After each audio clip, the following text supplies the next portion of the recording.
بسم اللہ الرحمن الرحیم۔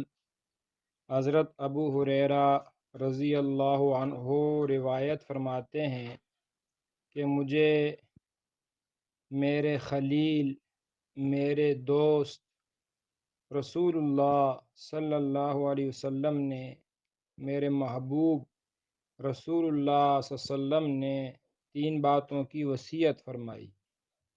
نمبر 1، ہر مہینے میں 3 دن کے روزے رکھا کرو۔ ان روزوں سے مراد ایام بیز کے روزے ہیں۔ بیز سفیدی کو کہتے ہیں۔ تو چاند کی 13، 14 اور 15 تاریخ، اس تاریخ میں چاند کامل طور پر روشن رہتا ہے، سفید رہتا ہے، اس وجہ سے ان دنوں کو ایام بیز کہتے ہیں۔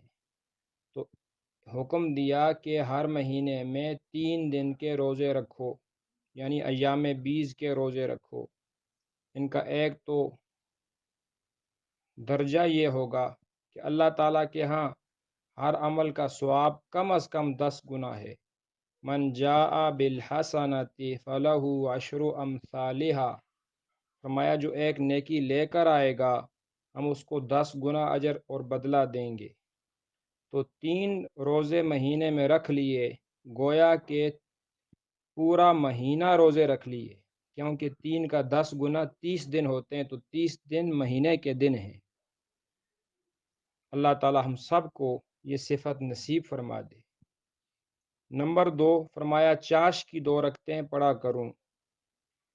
جب سورج طلوع ہوتا ہے، طلوع ہونے کے بعد 12 منٹ تقریباً مکروہ وقت رہتا ہے، تو وہ مکروہ وقت ختم ہو کر پھر اشراق کا وقت شروع ہوتا ہے۔ اشراق کے تقریباً 1.5 گھنٹے کے بعد چاش کی نماز شروع ہوتی ہے اور زوال کے قریب تک رہتی ہے۔ کم از کم 2 رکعت اور 4 رکعت اور 8 رکعت، 12 رکعت بھی روایت میں آتے ہیں۔ تو فرمایا کم از کم 2 رکعت چاش کے پڑھ لیا کرو۔ تیسری بات یہ فرمائی سونے سے پہلے وتر پڑھ لیا کروں۔ اس کی وجہ یہ ہے کہ وتر پڑھنا واجب ہے، اور مستحب تو یہ ہے، افضل تو یہ ہے جو تہجد گزار ہوں پہلے تہجد پڑھیں، تہجد سے فارغ ہو کر آخری نماز وتر پڑھیں صبح صادق کے قریب۔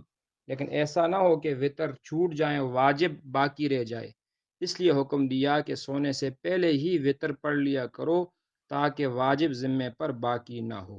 اللہ ہمیں ان پر عمل کی توفیق دے، آمین۔